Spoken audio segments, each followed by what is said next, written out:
with the time is that the CSs have been fired and stuff. And the funny part about this, it just reminds you of how when you were in high school, you know, umeandikwa kwa list ya funky.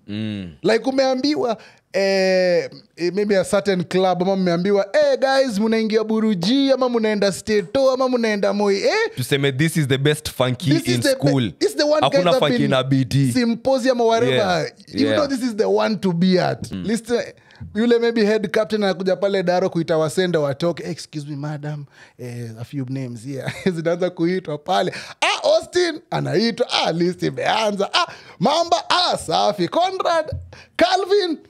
Alafu anaambiwa thank you madam. Unashanga enemy. Unaanza kushanga hii list kwa unaanza kuuliza madam can I talk to ukienda pale there's a problem with that list. Ukienda kuuliza unaambiwa access denied. Kijana huko kwenye hii list ulishukishwa kwa sababu uko na kesi. You got the wrong intel man there. Full moon. When you maybe you go on a first date with someone you like and you want to kiss them but you don't know if you should make the move, and then it's like then you don't make the move, and then later they ask you why didn't you kiss?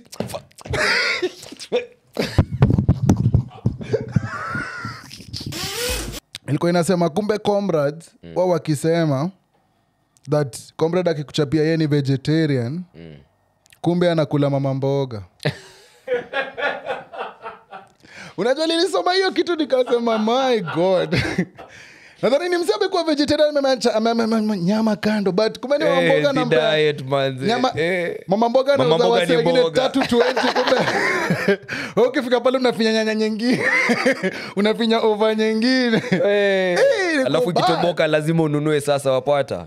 Hiyo lazima uende nayo nyumbani. God damn. Comrades wanna eat good. This is The Chop Shop. Only a few will understand. Chopping bricks like karate. What is this? No one knows what it means, but it's provocative. I know I'm about to kill it. I'm definitely in my zone. Music, culture, vibes. Let's chop it up, baby. Anyway, welcome back to the Chop Shop podcast. My name is Andy Young. Neville. Yeah, manzi. We don't number our episodes. Kanaendanga. Inaenda kuenda sana. Yeah, manzi. How you doing? How you feeling? I feel poor. I'm good. It's been a good week coming back. Yeah. From a long break. You feeling as if you're getting into the groove of things? I've been... groove. Yeah. Come through, manzi. You know, the wave, I've been catching it and riding it. Yes, sir. Umekuwa ukisikiaje? Pia nimekuwa nikifeel nice, fresh, manze. Kila kitu iko nice. You're experiencing new things. Manze, yani, kila wiki ikipita. Sasa ingine, this ties me back to, we went and watched Bad Boys, And wow, that film, tusema kweli, it was a good one. Yeah. Like... It's a long time since I laughed at the cinema, properly laughed. Yeah. So the script writing was good, the action, and I won't spoil it for you, but man, it's one of those ones. You need 11 out of 10. Yeah. So I thought, damn, I don't know. How do you feel about this in terms of excitement? I'm not comparing them, but this and Godzilla vs. Kong.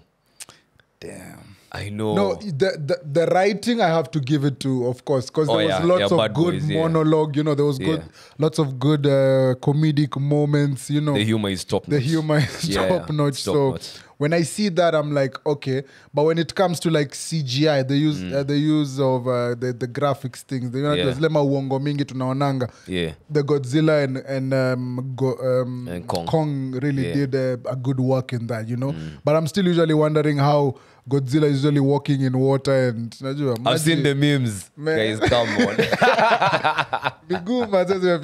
But it's one of them ones, but I don't want to compare them, but it's a good action movie. It's one of those ones ni poa ukingoja ingie kule kwa illegal sites, but also it's one of those ones it's good to watch at the cinema because don't say like that.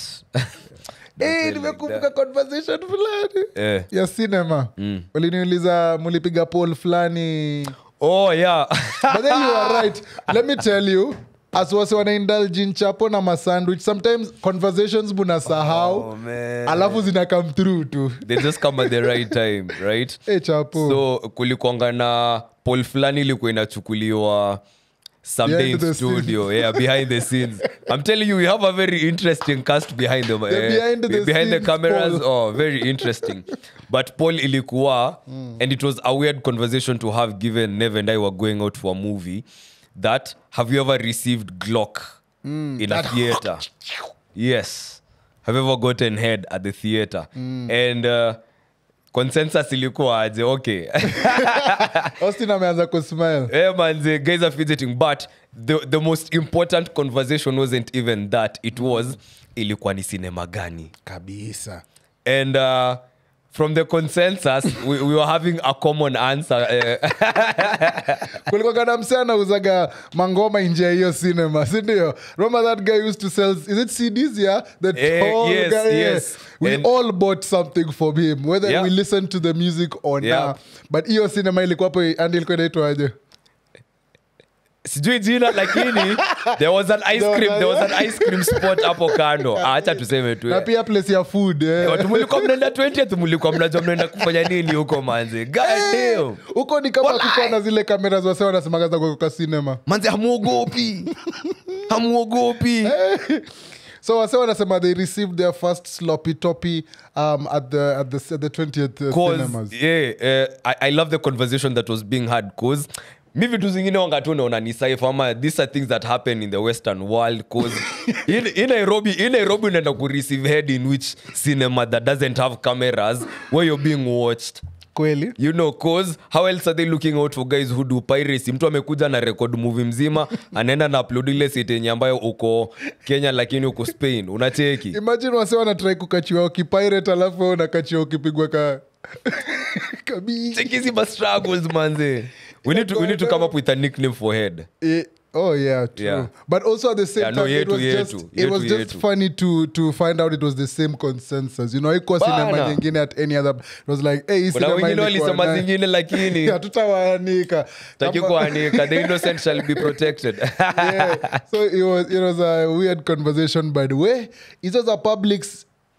Tufanye poll kwa comment section ama unafikiri watatuambia? Hey, wacha indulge hapo kidogo, but it's outside inakuwaga tamu manze, kwa sababu badminton na kitandani iko sawa, kwa couch pia iko sawa, but kuna areas zingine pia wa inabamba mo. I don't know. Okay, I'll be the first. Okay, I'll admit this. I haven't gotten head in a cinema. And I don't think I'd want to get head in a cinema because my spidey senses are going to be up the entire time, just on the lookout. Just hide it in the popcorn. Nah, nigga. It ain't like, bro, nitakuwa uncomfortable already.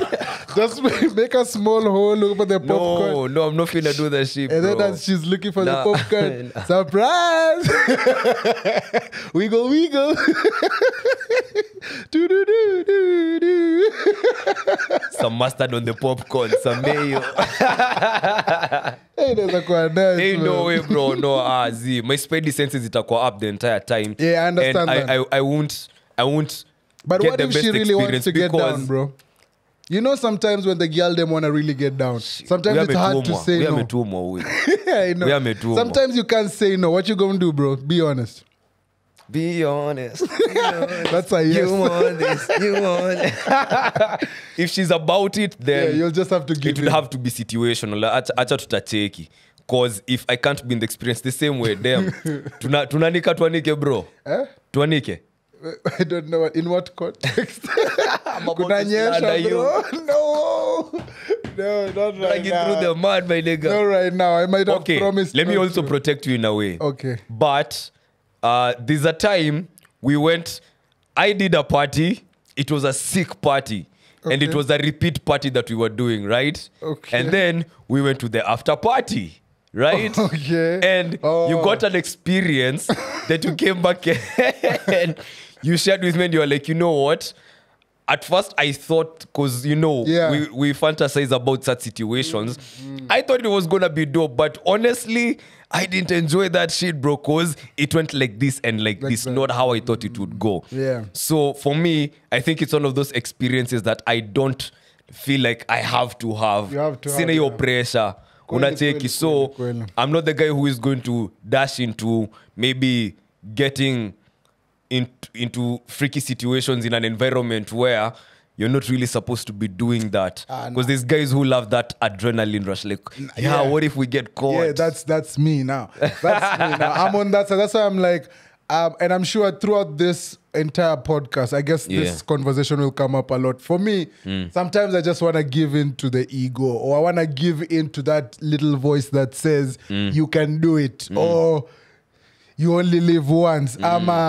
This would be such a good story, especially the part where it will be such a good story. A good story to tell. Man, I'm just like, oh my God, this is getting me riled up right now. So for me, na pia sitakangi waka saa zingine kuregret kama unasikiaga wasi wanasemanga kwenye shower sijui kwenye nini. Sometimes you also wanna not hear stories, you wanna experience. Pia una make your story na happen, you know. Manze. So I feel you. as if sometimes for me it's been all about like wanting to fulfill that desire and wanting to tell yourself hii tumecheck off the list. So sometimes maybe a lot of times I've given into that where it's just like no, throw caution to the wind. Nani alikama up na hii phrase? Hiyo caution mlikuwa mnaishika hivi alafu mnaitupa kwa wind. Every time I get a phrase or I don't know an idiom, idiom, I think about the conversation we had. Like, how did they come How up did with they this come shit? Anyway, so as you're throwing caution to the wind and stuff, it's like, is it really? I hear you. Nandomana, anytime we were having a similar conversation on the mics are open, when Jimani is giving us advice, guys, I've done this, I can tell you right now it's not worth it, you don't need to do it. Like, you tried, you found out it's not worth it. So now you want me to take your word after you've had the fun, you've done the enjoyment and everything. Let me also come and tell you are right, maybe. Let's come and have a conversation about that. So I think it's very important. And ni interesting juu to may have a similar conversation that I want to tie in. It's important to also go against the grain sometimes. To have a conversation ambayo I had to be okay with getting into trouble with Nev because it's a time for that. It's time to get into trouble. So let's just get into trouble because honestly, I'd rather not. Me, I'm good. Me napenda money. I'm good without the trouble. But my nigga over here, him is like, no, it's time for rebellion. The revolution must be televised. Maandamano. Hey, and it's against the one person that you do not want to revolt against. Hebu finya kwanza maandamano hapo ya BN na Brida. Maandamano. Hey, maandamano. But I'm all about that. You can tell. Sasa zingine hii maneno ya conventional haibambi. So sometimes break the rules. It's important. And honestly, you have to be okay with getting caught because it's part of it, bro. You either get caught or you don't get caught. You can get away with it, make amazing stories, or get caught, still make amazing stories because I've been caught before. But it's not funny when you get caught. Plus also, in our generation, hii kitu ya kuweka simu recording everything. Pia saa zingine it's like, it's to our detriment, like... Hey. To our what now? Okay, sir, it's to our harm. Okay, what? It's to our harm. Bro, hakuna masies. I'm trying to get a job. Unajua? Nilitoka list ya Paris. Let you cook. Nilitoka list ya Funky Biombi. Unaambia nilikuwa nishaanza kupractice wiwi vivu. Chamapel Neville Pascal. Mnanitoa kwa list bwana. Jeni watiaje bwana. But so I would say I think they all like tie in together. Yeah, so they miss out train of course. I don't know what we're talking about. I was watching you going like, it's actually going to be impressive if he remembers where he was. It's going to be detrimental. Man, I checked. But they tied in. I was trying to tie in, and I'm like, damn, what are we tying in with? I completely forgot. But it's like detrimental to whatever we're trying to achieve and stuff. But in the long run, meaning I have a crazy question. We're having an honest conversation, right? Rebellion. So the same way, when I say us guys, I'm talking about guys like me, right? Guys who'd rather not get into trouble. Okay. So only occasionally. Oh fuck, I've remembered.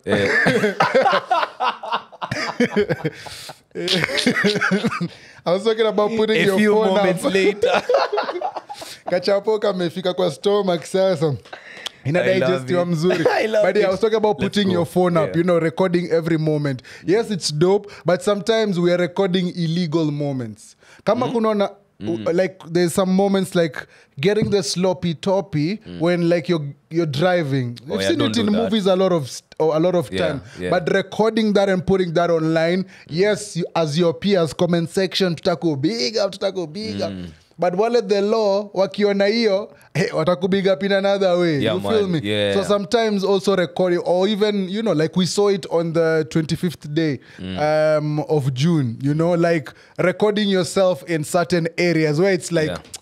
enyewe iki happen itakuwa noma, you know, or recording other people doing things, hata ile kurekod msee akichukuliwa shots na hataki kuchukua shots, you know, so we're in that kind of generation. So pia hiyo ya kurekod everything, some things tuchoree tu unless iko tu in the authorized consensual moment, but zengine tuache. Umesema hivyo, nimekumbuka there's a trend I'm noticing lately with influencers. If they involve you in maybe product that they are promoting, maybe through social media videos and all that, then at some point before they release the video, they have to let you know, first of all, in the moment, they let you know what they're doing so that you're either okay or you're not okay. Tuendele nayo. And then when they've done their final edits, they show you the video and they're like, you know, like, kumbuka, uko kwa video and I'm about to, you understand what I'm doing here. Yeah. And to a point where there's even maybe agreements between you and that influencer as a friend. Yeah. Like So with legal repercussions.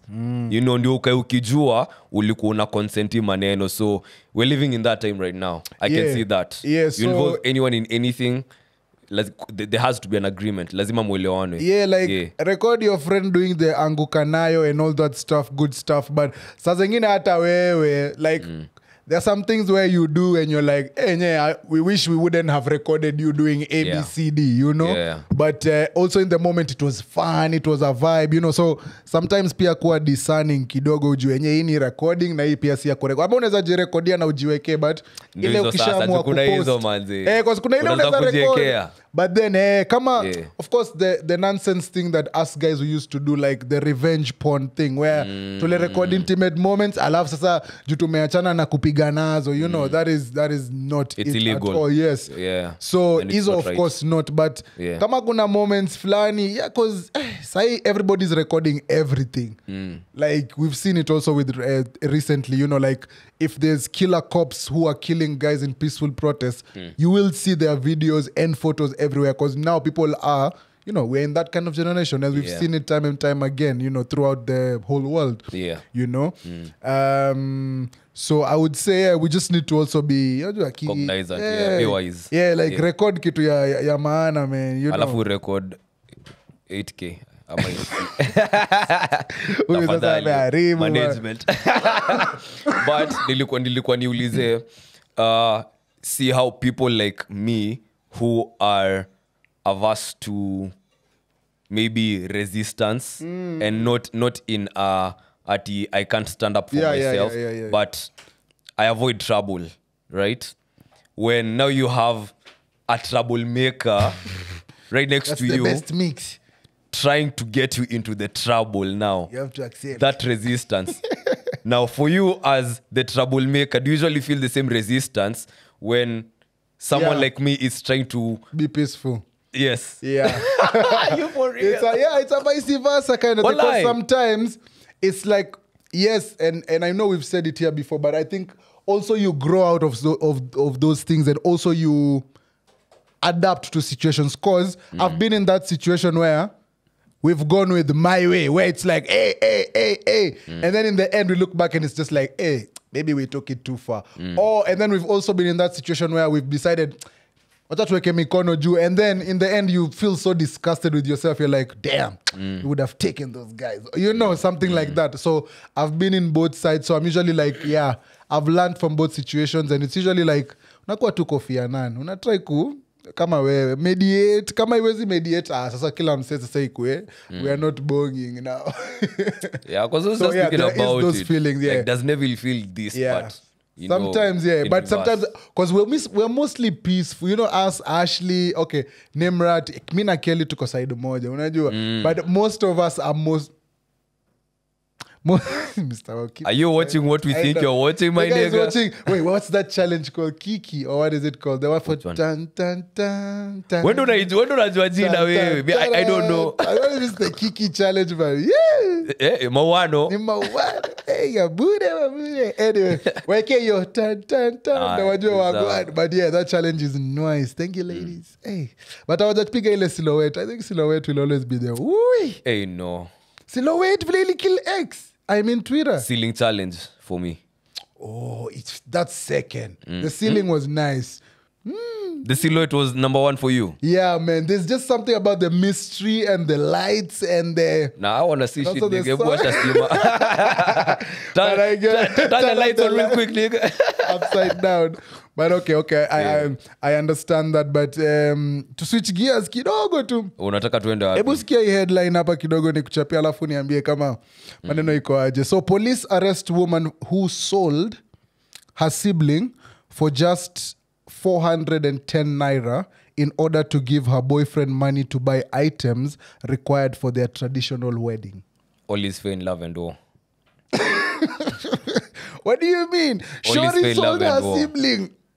You sold your sibling for me? This is that joke come here. Slap your mother for 5 million. Mom, come, mom. Damn. Wow. I love how also on the headline they've said only. Only? This would have been a different headline if that figure was different, bro. I need to Google how much 410 naira is. Because in Kenyan shillings, I don't know. Yes, you need ongapi. 100,000. Media love drama. Oh my God. They thrive in drama. Jesus Christ. You make 100,000. Oh, damn. But for the boyfriend, you sold your sibling for me? Nigga. Oh, I'm touched. But can I trust you though not to sell me next time? Not to sell me in future? No, that's what keeps it interesting. You don't know who's next. It's always the highest bidder. The mystery behind it. Once the goal shifts, inaonekana she's someone who is goal-oriented. Because what if she goes to a witch doctor, telling the witch doctor anataka kuomoka. So 410,000 is 300, I think 330,000 Kenya shillings. 330k. So it's like 100k less. So ati alifanya nini? Boyfriend walifanya nini na hiyo pesa? Marriage arrangements, like vitu kama maybe dowry and stuff. She's goal-oriented, my big picture. She knows what God. Put this shit in a strategy. Yeah, I don't know, bro. They're supposed to be studying this in university, man. Someone cooked, bro. Someone cooked for sure. Like, sell your sibling. That's wild, bro. Selling your sibling so that I get married. Bro, you've been there as a nigga. Umeka mtani uko bro, kunaangalia vitu hivi unaona tu mabei. Uliona sibling wako kona do. Kwanza kama sibling wako kona degree, uchukue kama Austin hapa my PhD zake zote na my masters. That's some wild shit, bro. Weka kwenye add to cart. Bro, unaona sibling yako unaona tu magaji tu ina chill. Bro, mbona unaniangalia hivi? Usijali. Next day anaona dokia amekaa kucheck vitals kama uko rada. Kijana unakunywanga sana. Amekuja tu maji. Live iko sawa. Kumbe jamaa amekustudy amekuuza pahali. Bro, kwa alikuwa na rate card yako manzi unashanga form ni sibling is wild. That's out of pocket, bro. Hiyo iko sawa manzi. Hiyo at least gain at least. That's a joke. No, that's a fake headline, bro. That's a fake story. But if it was true, kudos. At least do imerotate. Unasikiaje hiyo maneno? Do imerotate. Yo, bro, the babe you're planning to marry sold her sibling. Business minded. We are top jetting empire. No, there's a bigger question here. Yeah. Who are you selling the sibling to? Who is buying the sibling? And why?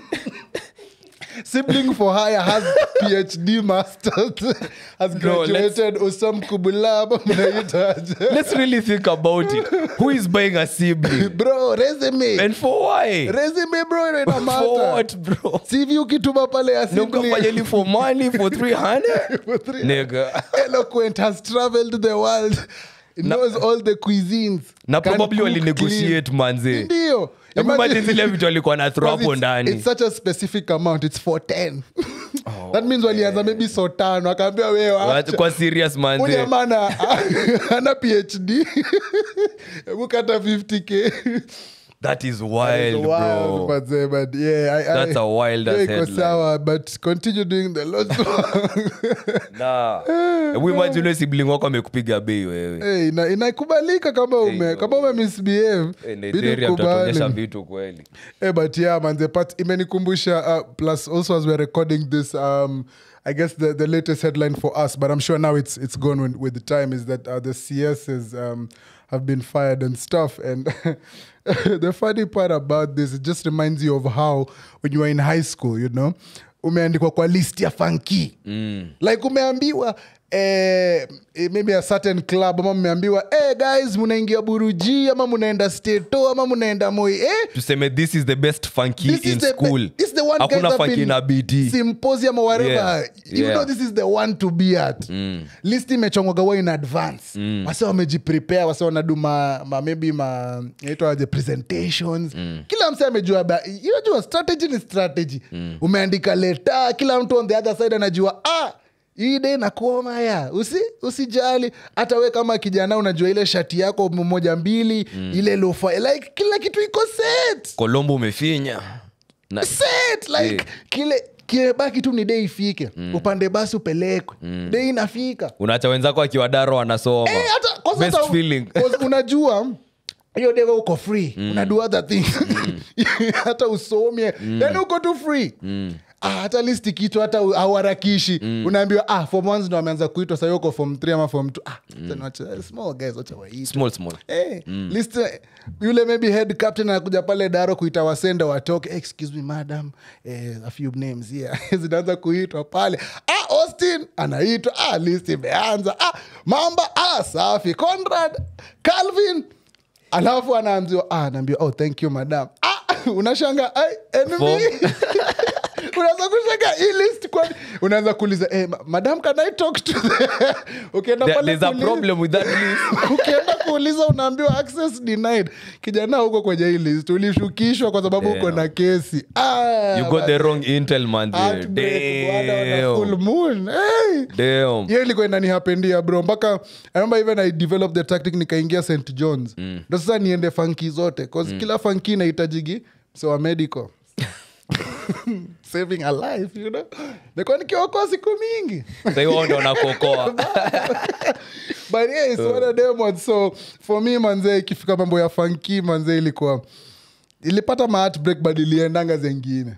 Mimi ndo vile nilikuwa nawaambia tukiwa na Venant pale nje. I really wasn't big on funkies manze. Like I find pleasure in the most simplest of things. Bro, vile second time ilikuwa ndefu. Bro, I know. Second time was the longest term, bro. But priority zangu zilikuwa hivi. Hata days zenye tulikuanga na funky chuo leko na Saturday hivi. Mimi nilikuwa tu nangoja preps zishe saa 10, saa 10 sana nitemea entertainment. This is before I became the entertainment prefect. So enter, but unajua you can do anything. You can go play, you can go chill, mnena story na my boys, but you're free until the very next morning, right? So Mimi, the only thing I wanted to do was just go hoop, just go play basketball. Hadi boys wangu alikuwa ananiekea kiroma cause supper in high school he served early 6 p.m. So alikuwa ananiekea plate yangu and then ilikuwa gideri. So si ati ni ceremonial. You know what's waiting for you, but ni predictable mbaya.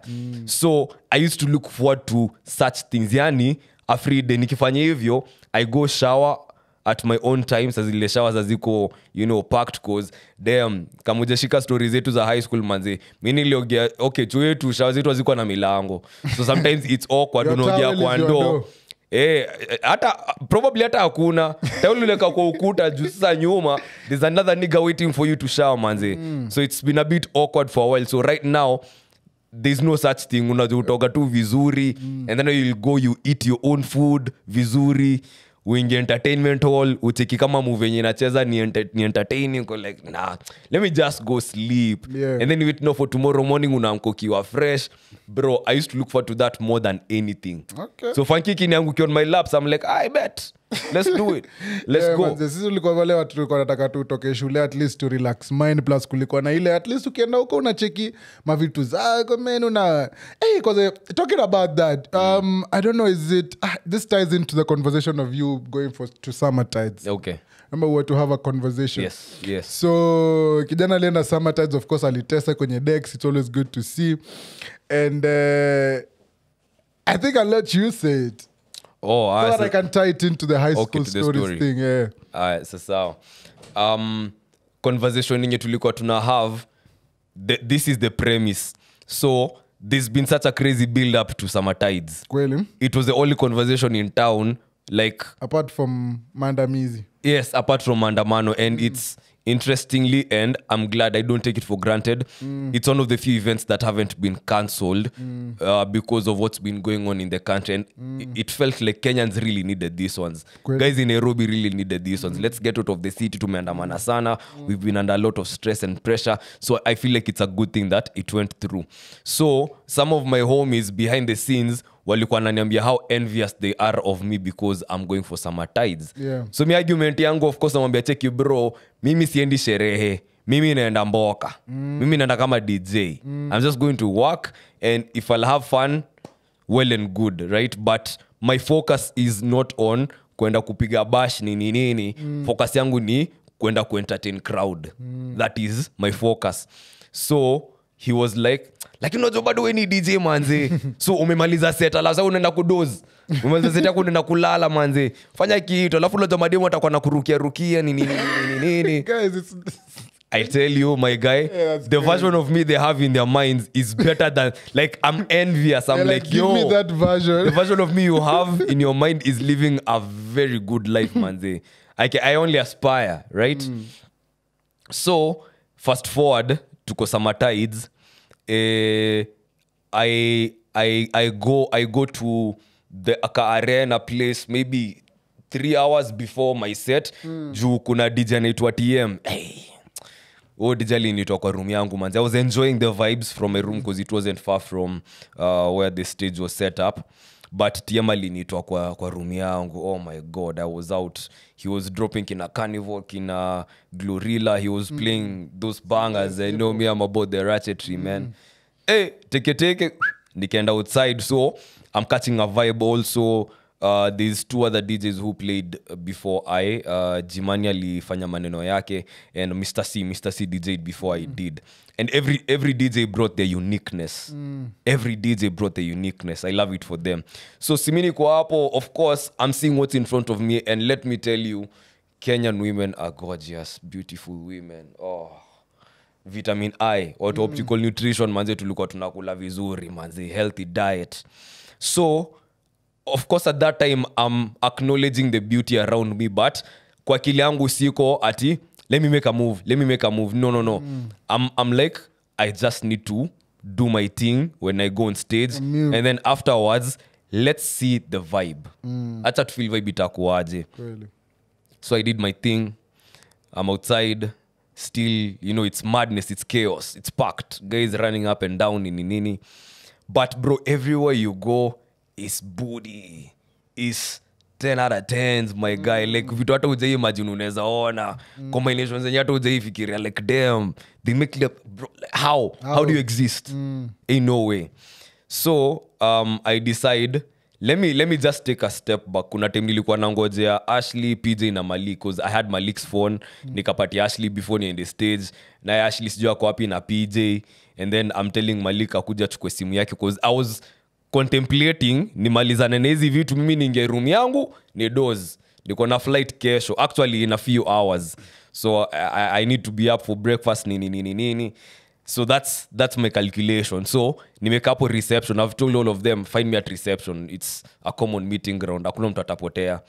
and I just chill hapo kwa reception for like 10-15 minutes, and my boy, because in a Peter, my boy, my boy. So one thing happened. I went to buy water, and sadly, so unajua sherehe, there's some ugly things you're going to see. So kuna msali kwa throw up just besides the counter, and then interestingly, you couldn't smell it, right? But you can easily step on it. So mimi nilikuwa nishaisisia. So kidogo two shorties, oh bro, wamebeba na wamebebea jirani manze, god damn. And they're fine. So they're coming to the bar to buy some drinks, and they can't see the vomit in front of them. So I'm like, hey, you might want to look out for that. And they're like, oh, thank you so much nini.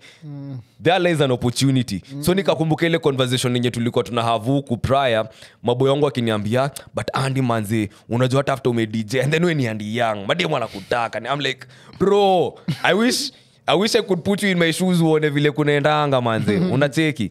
So I was thinking about that, and I was like, what if I make a move? Like most guys when they go out, and pia mimi nilikuwa in that phase, like your goal for the night or a good ass night for you would end up with you hooking up with a babe that you met at the party and you guys vibed. Mulielewana, mkamesh vizuri, and she consented to you guys taking the party to a more private setup, and shit went down. That's every guy's like kind of dream. I'm a wish whenever you're going outside, like, man, if I get late tonight, life is good, you know. So I'm like, okay, let me see how that can play out. No, it's quite too theoretical. But then immediately after, I was like, nah, it doesn't just feel right. And I'm not gonna force it. Because unaweza jaribu kuiforce and it can get ugly real quick. So I smiled, grabbed my waters, mimi niko outside. So now in the morning, I'm having a recollection of all these moments. Because pia nikiwa pale kwa reception, you know you can approach any babe. And I was like, let me, mwenye amepita hapa, let me go say hi. Let me go say wagwan. Let me go holla. But I didn't. I just chilled and I observed. I people watched, right? So in the morning, when I'm having these thoughts, big up to Malik. Malik alikuwa anatoka room yake, alikuwa anaenda breko. So he passed by my room, he hollered, tumechill hapo. Morning things, if you catch the drift, unateki, just by the ocean, unateki. So I told him, you know what, bro? I think I've come to terms with the fact that I'm not the guy to make a move, maybe in a club setup, or to approach a babe randomly, you know, in a public place or something of the sort. And he said, you know what, bro? Me too. I can't do that shit, right? The few times I've done it, I have felt completely compelled to. And it's worked out 2 out of 3 times, right? Okay. So I know maybe if this is not my cup of tea, this is not my approach, ni sawa, acha nikubali. Other guys can brag about it because when homies are talking, unasikianga vile maboyeno wanasema, oh, nilipatana na udem kwa club, manze tulienda mtaani, and yo, it was an amazing night. We're even planning to link up again probably, or na yo tuliagana tu imeishi hapo. Like, you had these stories, and these are like war stories, and you're like, damn, my nigga had the time. And you would also love to have the time. It's good envy. Like, damn, even me wish I could have one of these nights, right? So, thinking about that, I just came to terms with the fact that unajua niaje, mimi ni mse situational. Like, I would allow a situation to put me in a place where now it's very obvious that something can either happen or not happen here. Yeah. Lakini obvious. Unajua pale watu wakipanda juu chini wakitembea, ile si obvious. Inaweza kwa ama demo wanaenda kwa boyfriends wao, ama they are not really about it, ama you're not attracted to them. There's so many variables. But life can give you a situation where now this is undeniable. You're like, oh damn. Zima kabonge. Hapa ni either I do something or I don't do something. And either way, it's going to be very obvious. Interesting, we have that conversation in the morning. When I'm leaving now the hotel, going now to Ukunda, ndio tuchukue flight, blah blah blah. Yeah. I found myself in that situation that you're talking about. Like, for me, I'd rather live in that situation where I'm like, okay, now I have to do something. Playbook up page this and this, inasema, do this and that. Ama una improv, right?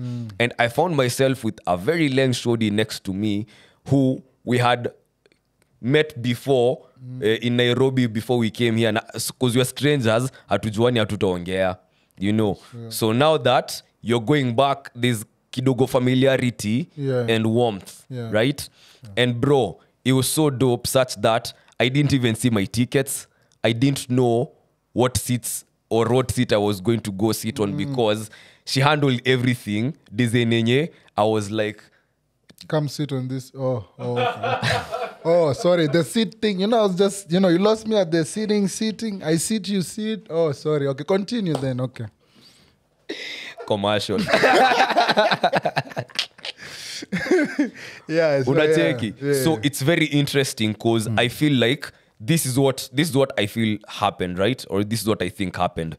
Life gave me a situation where I wasn't really sure about my stand, right? And this situation was supposed to allow me to be honest with myself about where I stand when it comes to this. Because there was these small clues.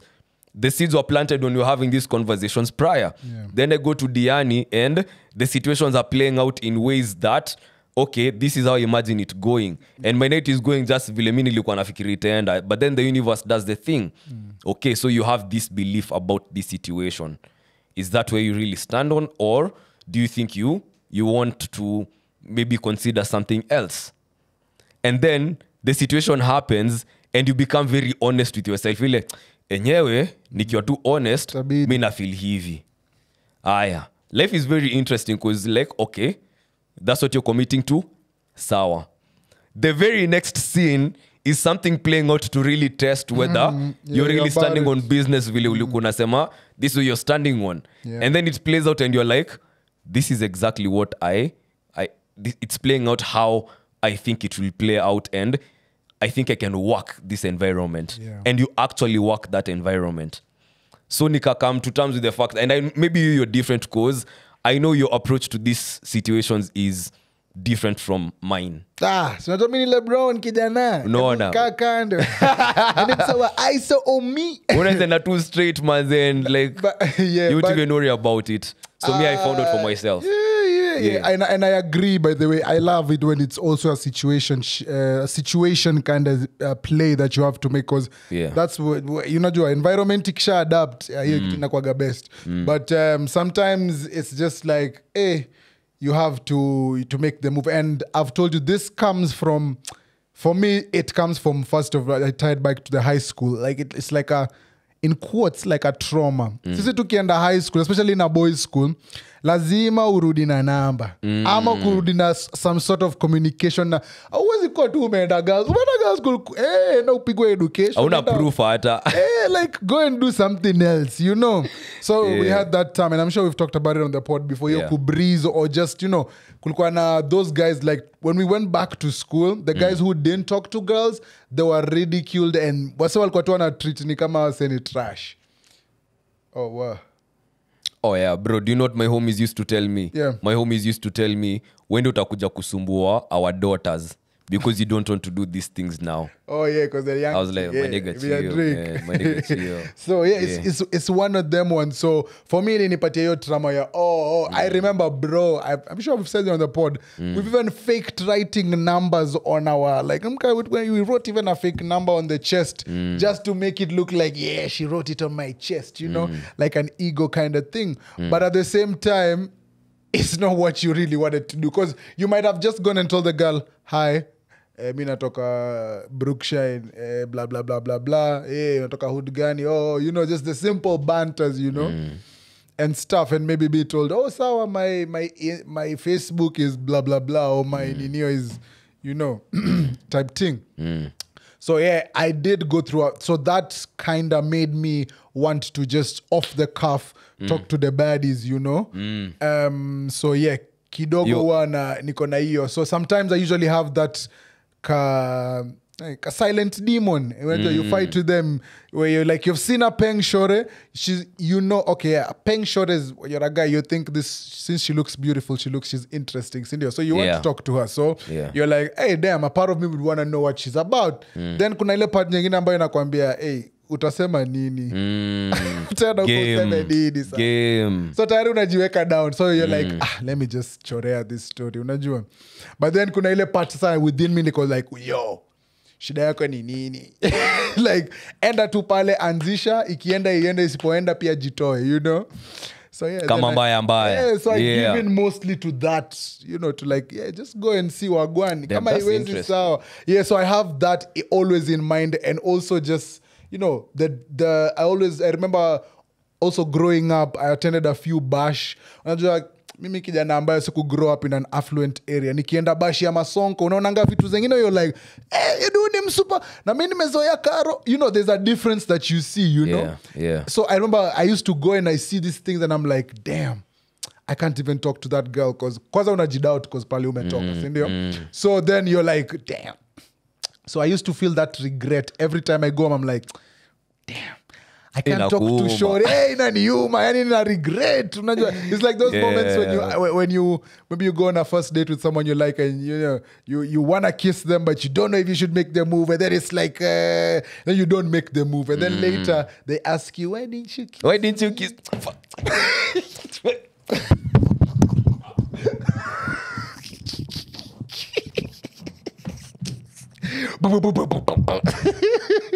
It's like what's going on I know the frustration you know, so manzi. I used to feel so frustrated like I used to disrespect me so I used to hate myself for that so all those things come into play in my mind for a quick second before I either make the move or I just let it go you know because sometimes like when I'm solo in the supermarket niko pale nimepiga shopping nimebuy vitu zangu alafu naona ka painting niko like god damn walai this is the perfect time you do that bro so I have that in mind like I think about that I'm like this is the perfect time we're in the super there's so much game around you know there's things you can throw up and a pale and then a part of me is just like yo sure is just shopping like and you're just shopping like what's your problem and the first thing wanajiambia maybe bro cause do you know there's so many times when say we're shopping right na tuko pale kwa queue by the counter and you look over you see very attractive shorty and probably you even lock eyes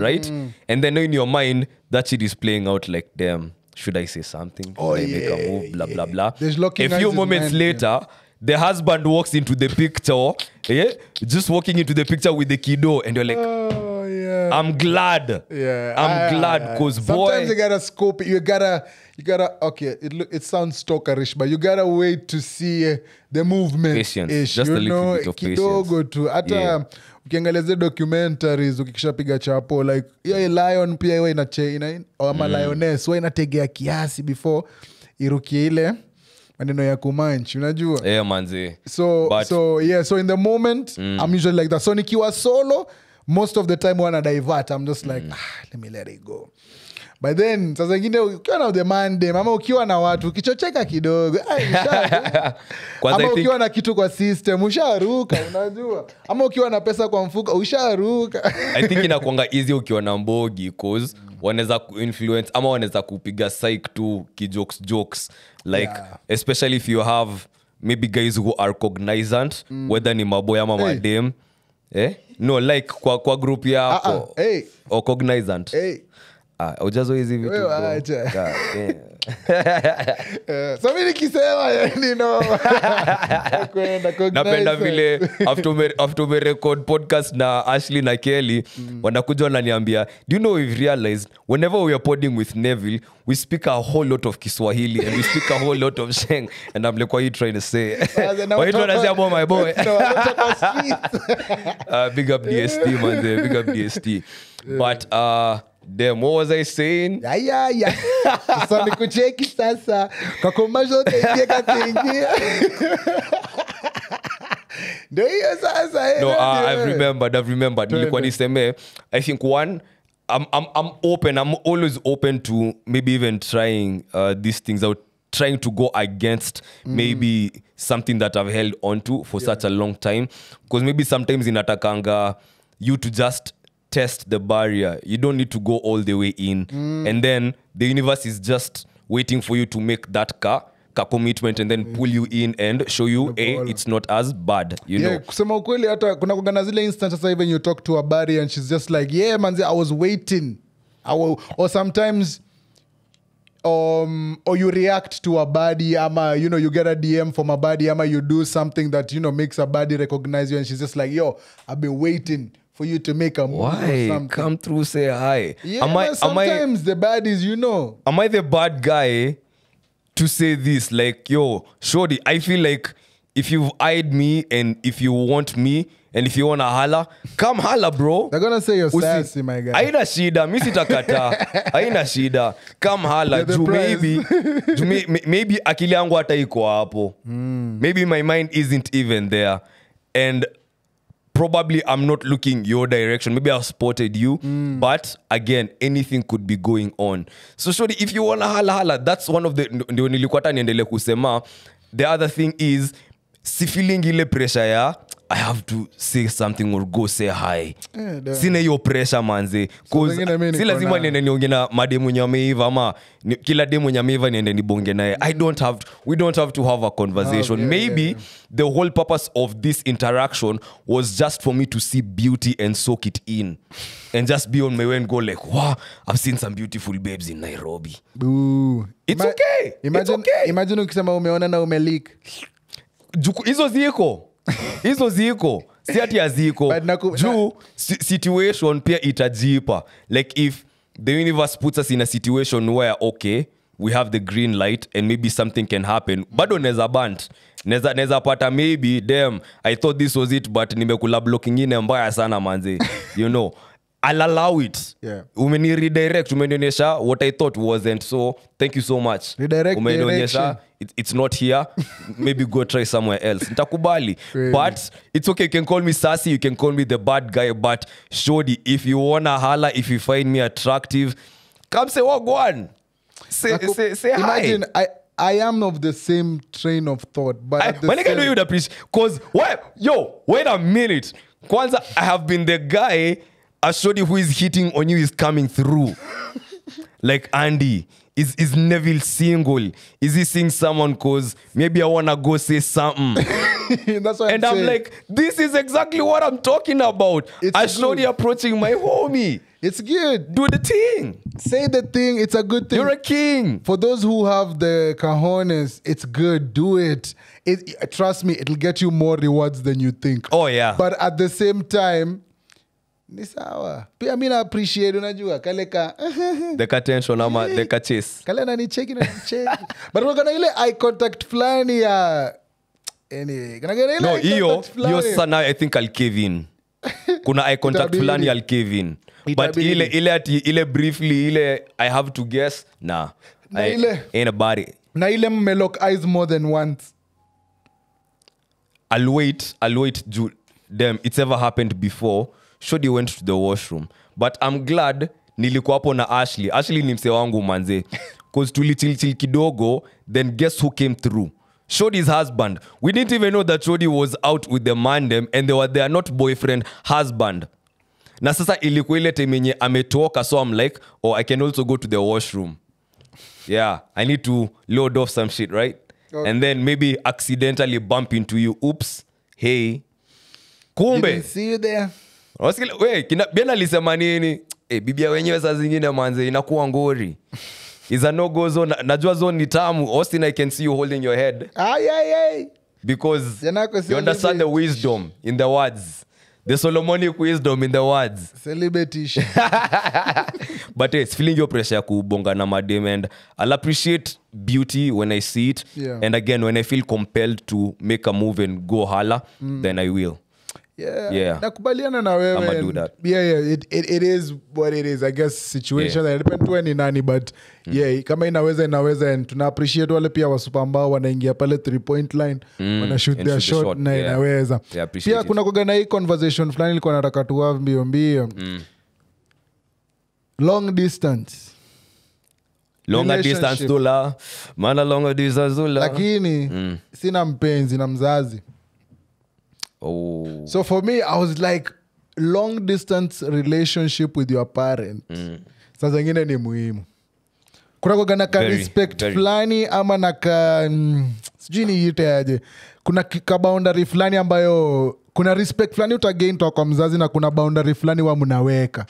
Especially I found this common for we have friends who live with their folks and stuff, you know. So when you're talking to someone like that, it's like hata mimi niligo through a time but nilikuwa na mzazi na nilikuwa na ingia maybe late night kwa sababu ya job ama opportunities that you're trying to go after and then mnakuwa na ile conflict ya mzazi anakungoja ukuje mtaani and you know sometimes our parents are like siwezi lala waiting up. So you find it happens many a time, you know. Andy anacheza Thursday, anacheza Friday, you know, you wanna go, you know, you wanna experience life also but hawezi pia ambia mzazi so napatanga in that instance like yo social distancing ama long distance relationship na mzazi ina build ka better bond kidogo na pia inafanya fanya relationship inajua inakuwa better na pia inafanya mzazi anakurespect more kwa sababu pia mzazi sasa zingine anakuchukulia mpuzi kwa sababu imagine you have nothing to do, maybe hiyo siku hauna kitu ya kufanya for real, maybe hakuna class ama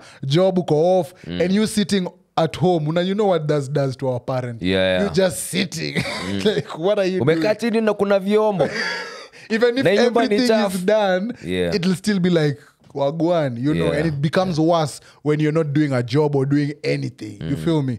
So I don't know what you feel about that. No, I feel like it's very important and it's one of the things I was looking forward to, moving out of my parents' house to just be by myself. Because one, and the most important thing, you will always learn a lot about yourself and it will help you maybe not adjust but understand how best to live your life comfortably and within your means bila pressure mingi. Unajielewa tu. And in that you will start also understanding so many things that your parents were trying to teach you, instill in you, and even them, they also start respecting you for making these big decisions. Your parents respect us a whole lot more than they'd like to admit. Like they just watch you grow and they're like, wow, okay, I can see the sense of responsibility. You're looking after yourself, unalipa rent. Maybe occasionally you check up on them, you send a colleague something, you know. So it's their joy, and the most important part, they miss you.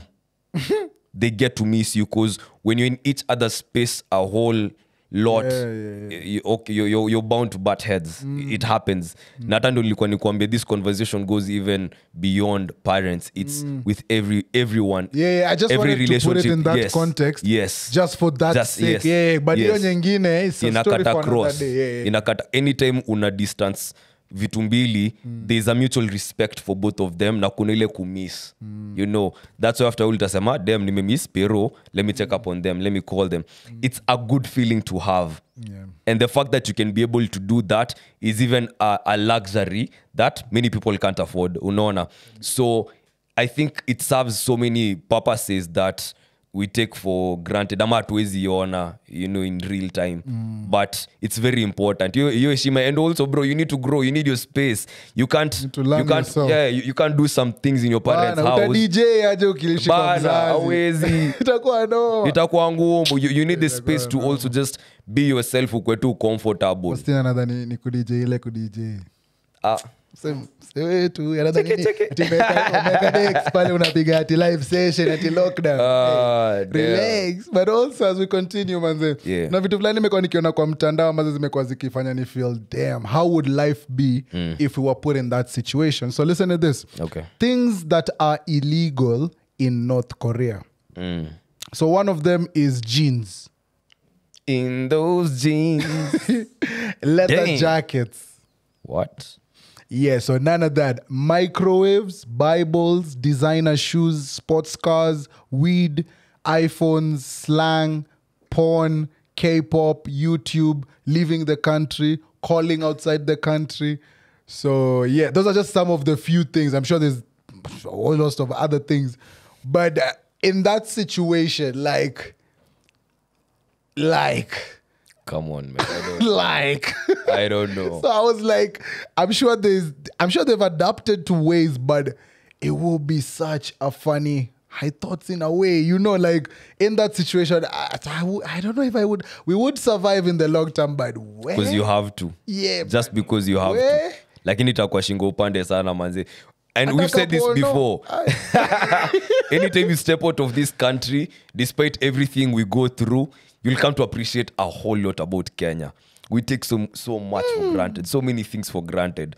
Kuna hizo yani hata kupiga jina unaweza ingizwa kabidi. Umesikia K-pop hapo, umesikia YouTube manze. Living the country my boy.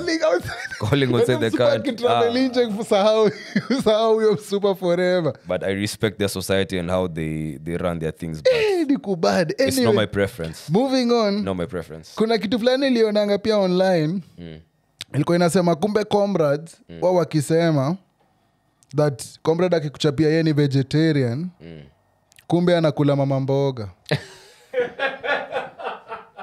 Unajua nilisoma hiyo kitu nikasema my god. Nadhani ni msabe kwa vegetarian nyama kando but kumbe ni mama mboga na diet manze. Mama mboga na wase wengine 320 kumbe. Ukifika pale unafinya nyanya nyingine.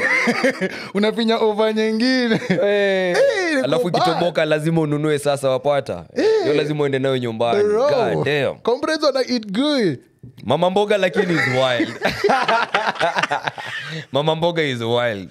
Mesema mama mboga ni mboga. Ni sawa. Starbucks, I'm not king shaming. You know what? Kila mtu apewe haki yake. I wonder how the conversation came to, unajua like ulienda pale ukabai mboga kibao ndio akakuspot ama any convoy ilianza aje? You want the chicken heads. But there's no confession we are making. Hakuna confession tunameka. Ushepita na mama mboga? Hakuna mtu pia mimi sijapita na. But kuna ile mama mboga anakaa Austin wewe. Mama mboga anakaa cheki. Tunende chicken head Austin ukaya hapa. To pretend it's not you. My name is not Austin. Okay, not Austin. Nalibedinya mama mboga. Yo wapia mama mboga iko aje? That's mad. Okay. But mimi nimeona mama mboga ambayo I was like, anaweza pokea. On a wicked day. I can be a wicked Define man. Wicked day. I can be a wicked man. But yes. I'm not gonna lie, mama mboga no, but a house manager. Oh my god. Kuna mwenye nishaiona, I was like, what? Mko sure? Are you guys nilena kuvisit best yangu manze mtani kwao. And the house manager, I was like, Lord. But anyway, I'm glad. Let me step back from that. But I'm not judging anyone who has or who does. Again, to each their own, as long as consent has been agreed upon. That's the only thing I'll say. No, man, and you're not taking advantage of anyone or anything. Yeah, true. But unaweza pita na mimi nimeona mama mboga yule ambaye anakaa na house help lakini asijaona bado. Mimi wale nimedeal nao. Amesema jaona. Bado. Like, ushaona house help ameweza. Amepita naye. Umepita na ama walipita na wewe? Mambo ulipita na wao? Mambo yako sawa, natambua kwa sawa lakini iko sawa lakini. Oh damn. I don't know kama tuinge high thoughts na hii ama acha tuinge high thoughts. Relax and take note while I take Don't give me that shit about it's a drug. It ain't no motherfucking drug. It's just a plant. It just grows like that. And if you should happen to set it on fire, there are some effects. So before tuanze kufilm kuna a very random. Na kwa mimi cast yetu ni interesting sana manze. Zile wamecheka hiyo story ya mama mboga hapa. Huyu kijana wetu huyu tunamwangalia sana. Kwanza huyu hapa katikati huyu Ari. Anyway. So tutamuuliza hiyo swali. Tuko high thoughts ndio? Tuko high thoughts. Wacha niingie na ile swali tuliuliza first time. Sawa, tuko high thoughts alafu miondoko verse. Kwa hivyo ile upuzi yenu. Hypothetical. So, yes. There's always that debate amongst us guys at one point or another where you are told haki ya Mungu ni gani unapenda, ni nyash ama ni unapenda ni chest, maziwa ama nyash. Unadaisha maziwa. Nyashi yoi. Ama yule kijana kwa fence anasema nyashi maziwa. Unajua inakubalika.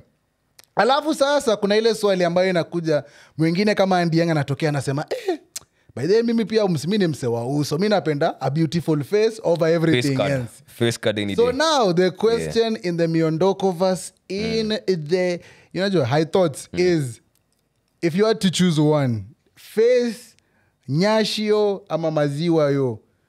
You can't have two, you can't have all of the above, none of the nothing. You have to choose one. Unaanguka side gani? Bro. I say this painfully. Pain! Very painfully. But I'll take the face any day. I face them. So face I'll fall in love with the face. You know. I'll fall in. So if it were not for that, bro, mona ninyima haga man. That is so unaniambia if your chest yako unaninyima haga man. Chest yako ikiwa kubwa kuliko msupa yako uko tu sawa. Itabidi. Mnapigana mahedi. Deda Kimathi itabidi man. Itabidi. Your life ni ngumu. Just bumping and shit, bro. Itabidi. If you had to choose one. Us. Kanyashie. Us any day over face and titties. So where you live by the principle of fire the base, cover forget the face. Ari? Ari unasema aje? Yes, the titties are even tied to a tree. If the titties were tied to a tree, I like it. Niliwaambia ukijana wetu haki ya Mungu ni kijana amepoteza. Kendrick was singing about you, nigga. Amepoteza mwondoko huyo. Oh. Even if the titties were tied to a tree. Kijana, what? Hey, you are in the wrong, you're in the right place. What? But anyway, kijana ni wa maziwa. Tunaomba serikali miti, muangalie miti tafadhali. Huyo apewe Maslahi ya miti. huyo. That's wild, bro. Anyway. You could have just said titties. That was wild. That's how much you love titties. Amamba dem. Unasema Anyashie. So nyash over face or titties? Man, I'd have to give up the ass. Titties are titties to me. Dongo kubwa. Hiyo swali ni mbaya mazee. I'll have to give up nyash for a face, a pretty face. I'll go for a pretty face. Manze. What about you? Wana kujua wewe kijana mluya wewe na kujua wewe. Manze mimi kijana mluya manze ningependa hiyo nyash manze iweze but mimi pia ni mse wa uso man. Mimi nataka at least to celebrate manze. So you're going with the face? Yeah manze. I'm sorry. Huko wengine ukiwa tu flat nitakuchukua man. Ukiwa huko nyuma hakuna hewa iko tu sawa man. Hakuna yani hata kakule ya sea breeze ni sawa tu tutapita tu na sawa. Ikiwa hata ukuta iko sawa nitakusmack tu. I can't negotiate with you. Siwezi. Do you know what it is to look into the eyes of a beautiful bro? No man. Anyway, you're the high thoughts. How do you need to relax? This nigga is motorboarding the air. Imaginary titties in the air tied to a tree. That should be the title of the podcast. The guy is imagining too many nasty things. Sasa kuna swali niliambiwa tulete kwa hii podcast. Oh, okay. Is it a serious one? No, of course not. Okay. What do you think this is, man? Because I was just about to ask a silly question. Anyway, let's go. What go honest? Can you taste what your girl has eaten? What is that? Can you taste what your girl is However you interpret that, I am judging. By kissing her or by what? Hey. Freaky. You guys know some shake things. Nah, man. Okay, Jibu swali ambayo umeulizwa. Kama amekula kasimochana ilikuwa na ka onion nikimpiga busu ameharibu maneno. So yeah. Nikipiga mspangu kamati nini. Yeah. Well, sometimes so I'll stick it at that. You? That's it? That's all? Yeah. That's all. You don't taste her titties? Virgin mind. Her titties? Nah. The mother lips? Nah, I spoke for myself. Can you speak for yourself? Nigga, hatuwezi nja kwa matope alafu anze kuplay safe. Ain't no way. Let's go. Ain't no way. You're not playing safe. Nah, I've never. You've never... No. I'm always... Bro, we know about hygiene. We've talked about it many times. I've never what? Like, never use your words. I'm answering your question. I've never tasted what she's eaten or what have you said?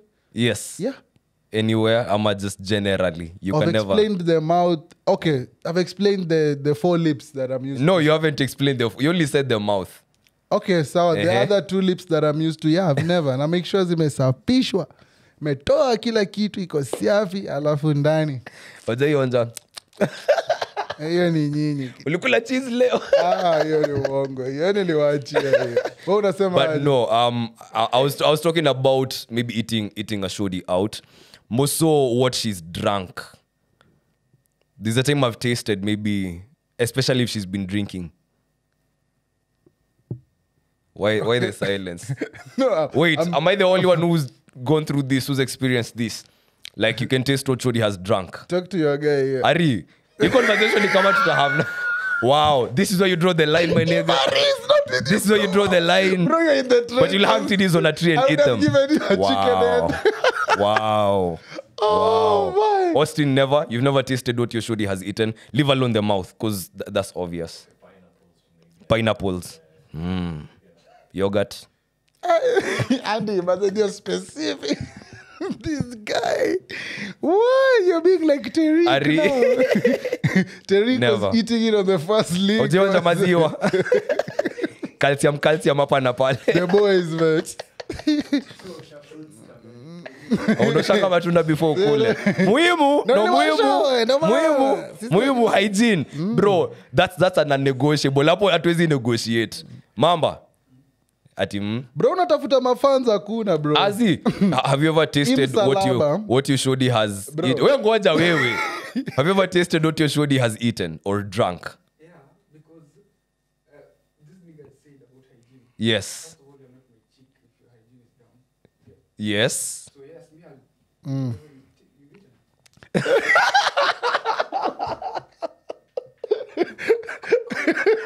you eat Man, this guy. You will eat whatever she's eaten.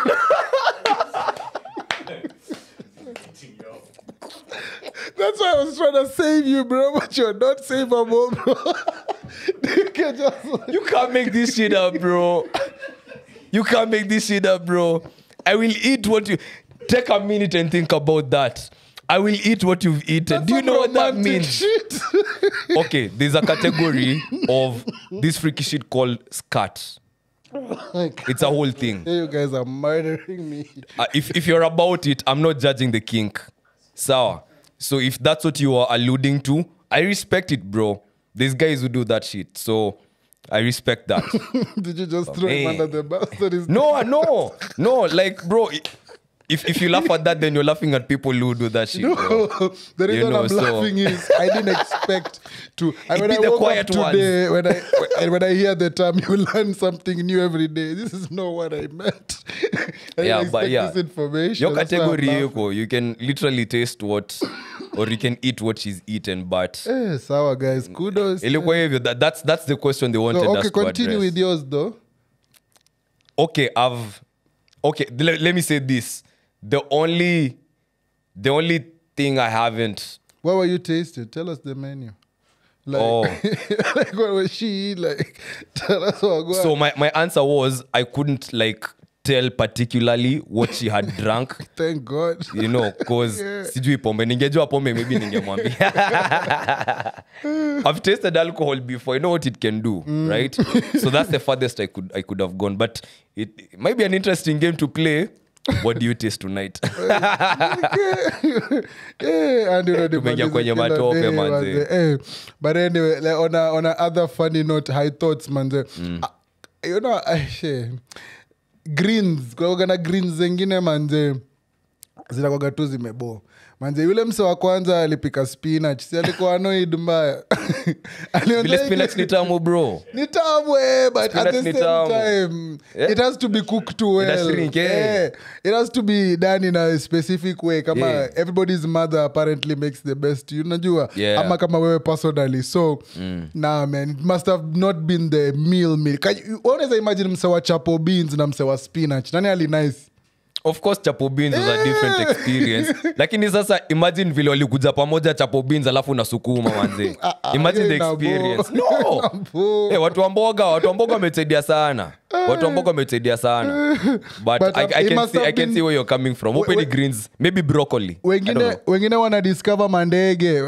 Discover spinach. They needed. Kila mse kwa kila level anahitajika manze. Maybe atungepata kale ka something kama watu wangia kwa into horticulture, you know, farming, etc. Haingekuwa. So ule mse wa spinach ilikuwa muhimu sana. Ilikuwa muhimu. Kweli manze. Sasa mimi, I don't know, when I was growing up, nikiwa especially primary most Yeah, primary to secondary. Yeah, secondary more. Nikifanya exam. Bro, kusema ukweli nilikuwa na mimi nilikuwa one of those guys, especially if I don't, kama ni subject kama chemistry ama physics ama mao, kitu ambayo unajua this is not your strong suit.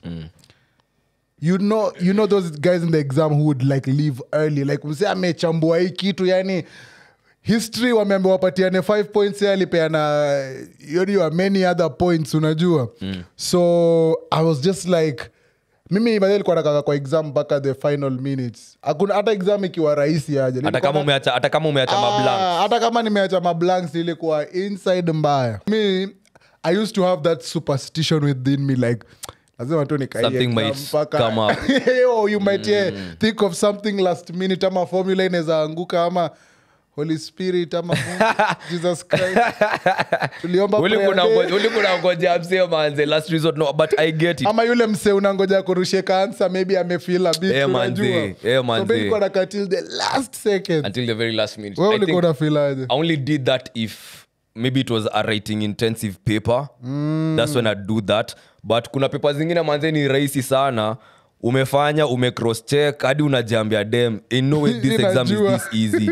Hakuna venye una cross check, una make sure umefanya kila kitu, and you can walk out early. So me, I used to walk out when I'm satisfied, vile najua hapa niko sawa, nisha cross check, because you've had those few incidences where kwa answer sheet ulikuwa intend kuweka a different answer, but because you were in a hurry you put a different answer, and you're like damn, why was I so careless? So once I've made sure hapo niko sawa, mi singoji, because I don't want to be in there. I want to get out of there as soon as I can. as soon as I can. Utaki hata kitu yote ikuhinda ama ikuhold back. Kabisa manze. Yeah man, thank you very much for being here with us. NBA, not a lot has been happening. I've been watching I wanted you to highlight the Kenyan League, manze. Oh damn. Big shout out to the team, please. Nairobi City Thunder. Yes. Yeah. Big up you guys, man. I hear you're thrashing guys like crazy. Finally za league yenye wanacheza ziko okay. By the time this drops, this past weekend, in Mombasa, now wameenda unbeaten run, man. The Kenyan League ni interesting, bro. So they've ni kama nilikuwa najaribu ku explain what kind of team it is to Nev, because the guys who did scouting to bring this squad together, they knew exactly what they were doing. Nice. And kitu interesting ni vile wango unaona maybe NBA wakifanya maybe trades this team in up by a very good player who was maybe playing for another team. The same thing I kind of see it happening in the Kenyan League. Sendi hata mimi nimeanza kuingia properly into the Kenyan League as much as I'm a basketball fan and consumer. Sijai kuwa, and I used to play it in campus, but mimi nilikuwa nacheza Division 2. So hatukuwa tunaenda sana Division 1 na Premier League. So later on in my career in campus ndio tukaingia team ilikuwa inacheza Division 1. But then I think by the time nimalize, we didn't make it to the Premier League, but there was another team in USIU that was playing at that level of the Premier League, you know. But it's only university level. So our same manze, the best squad you can ever imagine, like is very strategic. Get a player who's played in this squad, mlete huku Equity, huyu mwingine mlete KPA, huyu mwingine mlete. So this Thunder team feels like unaona kwa EPL maybe a team that's just joined, maybe ilikuwa relegation, alafu sandu imeingia EPL sasa vizuri inaweza participate. So it's like team imebring you together and then sasa okay kwa league, because I don't think they were there before. If they have been, I stand corrected. No one, because some of the guys who are playing then you were saying imecheza na wao campus, and I'm very happy for them. They are big winners such that these guys from their squad who won last year's Red Bull half-court 3-on-3 tournament, and I think ndio wameshinda ya this year as well, the Kenya they're the ones who are going to represent Kenya 3-on-3 half-court. Nice. So they're that good, bro. Dope. They're that good. They've made the game so exciting. Design yenye bro, ukienda game yao tuseme iko Nyayo, the game is at 6 p.m. Fika hata 4 p.m. because ukijiambia hata acha ninge maybe 5:30 nini utasimama nje bro. Utasimama nje. So they've made the game very exciting and I'm happy to see that. So guys are becoming more aware. Yeah, can't wait to go for it and become also a big fan of the league too. Also, as we are wrapping up, things we are watching. We didn't talk about that last time because we've been watching a lot. Because The Boys has been killing me. The Boys is back. House of Dragon. Yeah, House of Dragon is back. Tariq was eating Anya in the first link. Tariq, you a freak, man. There is a sniper, bro. Yeah, man, he's got also a kid on the way. So yeah, I love the transformations that he's going through. Anybody like get his act together, he's becoming more his dad right now. And he admitted it by the way with Braden, you know. Yeah. So yeah, that's also good to see. Also, you think it's inevitable? Yeah, it's ghost. But like in life generally. I feel like it's a decision you make. You can make. It's a decision you make to embrace this side of someone. Of course, that's the person, for sure. What else are you watching? What else? Mayor of Kingston is back, so that's good. Okay, nilianza kuona Supercell. Yes, Supercell is dope. Big up. The soundtracks on Supercell is dope. Yeah. They did the black actors having superhero powers well. The man them on the block was all good. The artists that we see on the humor, like y'all did good. I can't wait for the season 2 or more of that because Supercell is definitely dope. Yeah, I'm sad nilimaliza Star Trek Discovery, man. I was so sad, but it gave me such a fulfilling ending. Pause or no pause. Okay. Yani nile series imation, you are like, you know what? I'm content with that. It wasn't mind shifting, but making sense. Like Franklin Saint ilikuwa Snowfall.